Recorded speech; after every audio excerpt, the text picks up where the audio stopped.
Capítulo 20. Noções de lar. Desejando colher valores educativos que fluíam naturalmente da palestra da senhora Laura, perguntei curioso: desempenhando tantos deveres, a senhora ainda tem atribuições fora de casa? Sim, vivemos numa cidade de transição. No entanto, as finalidades da colônia residem no trabalho e no aprendizado. As almas femininas aqui assumem numerosas obrigações, preparando-se para voltar ao planeta ou para ascender a esferas mais altas. Mas a organização doméstica em nosso lar é idêntica à da Terra? A interlocutora esboçou uma face muito significativa e acrescentou: o lar terrestre é que, de há muito, se esforça por copiar nosso instituto doméstico, mas os cônjuges por lá, com raras exceções, estão ainda a mondar o terreno dos sentimentos, invadido pelas ervas amargurosas da vaidade pessoal e povoado de monstros do ciúme e do egoísmo. Quando regressei do planeta pela última vez, trazia, como é natural, profundas ilusões. Coincidiu, porém, que, na minha crise de orgulho ferido, fui levada a ouvir um grande instrutor no Ministério do Esclarecimento. Desde esse dia, nova corrente de ideias me penetrou o espírito. Não poderia dizer algo das lições recebidas? Indaguei com interesse. O orientador, muito versado em matemática, prosseguiu ela, fez-nos sentir que o lar é como se fora um ângulo reto nas linhas do plano da evolução divina. A reta vertical é o sentimento feminino, envolvido nas inspirações criadoras da vida. A reta horizontal é o sentimento masculino, em marcha de realizações no campo do progresso comum. O lar é o sagrado vértice, onde o homem e a mulher se encontram para um entendimento indispensável.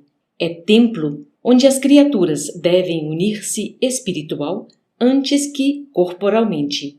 Há na Terra, agora, grande número de estudiosos das questões sociais que aventam várias medidas e clamam pela regeneração da vida doméstica.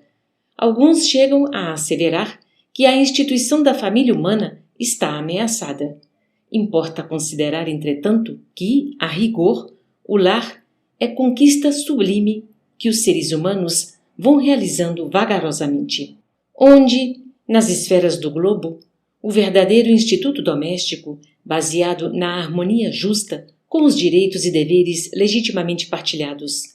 Na maioria, os casais terrestres passam as horas sagradas do dia vivendo a indiferença ou o egoísmo feroz. Quando o marido permanece calmo, a mulher parece desesperada. Quando a esposa se cala, humilde, o companheiro tiraniza. Nem a consorte se decide a animar o esposo na linha horizontal de seus trabalhos temporais, nem o marido se resolve a segui-la no vôo divino de ternura e sentimento, rumo aos planos superiores da criação. Dissimulam em sociedade e, na vida íntima, um faz viagens mentais de longa distância, quando o outro comenta o serviço que lhe seja peculiar.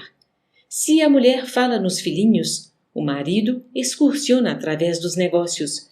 Se o companheiro examina qualquer dificuldade do trabalho que lhe diz respeito, a mente da esposa volta ao gabinete da modista.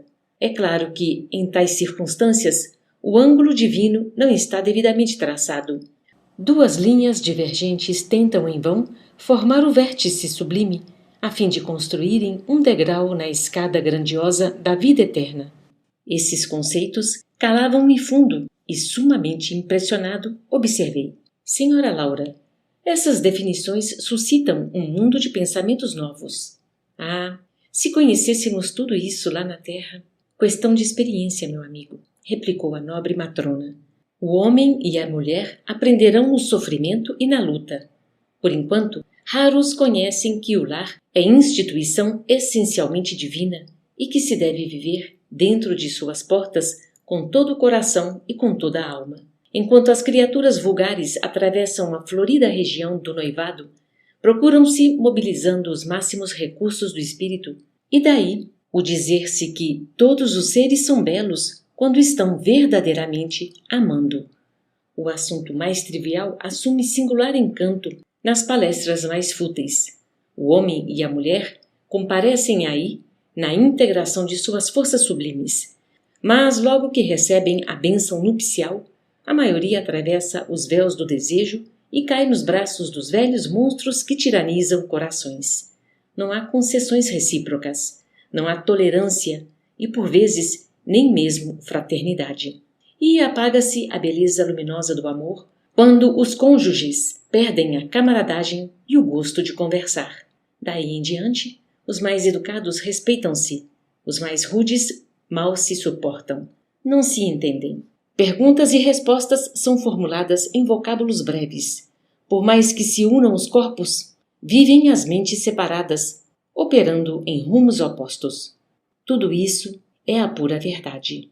Aduzi, comovido. Que fazer, porém, meu amigo? Replicou a bondosa senhora.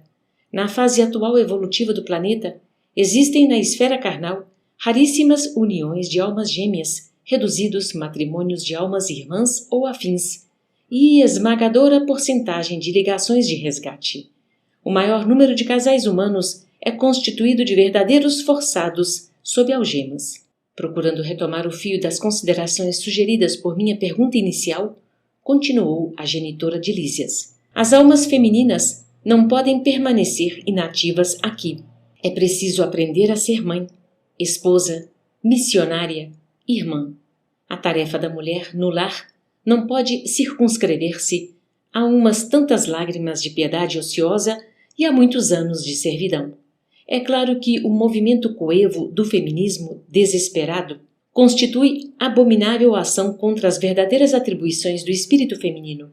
A mulher não pode ir ao duelo com os homens através de escritórios e gabinetes onde se reserva atividade justa ao espírito masculino. Nossa colônia, porém, ensina que existem nobres serviços de extensão do lar para as mulheres: a enfermagem, o ensino, a indústria do fio, a informação, os serviços de paciência representam atividades assaz expressivas.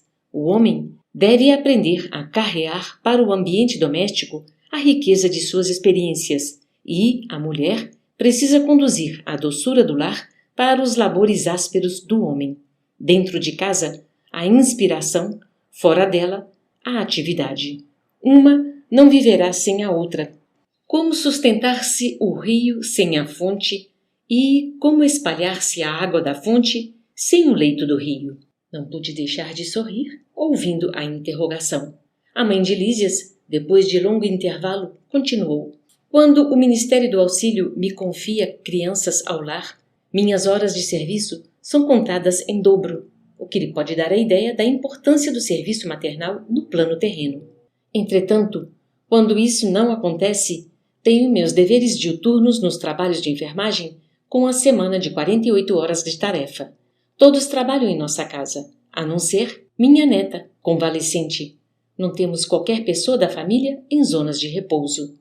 8 horas de atividade no interesse coletivo, diariamente, é programa fácil a todos. Sentir-me-ia envergonhada se não o executasse também. Interrompeu-se a interlocutora por alguns momentos, enquanto me perdia em vastas considerações.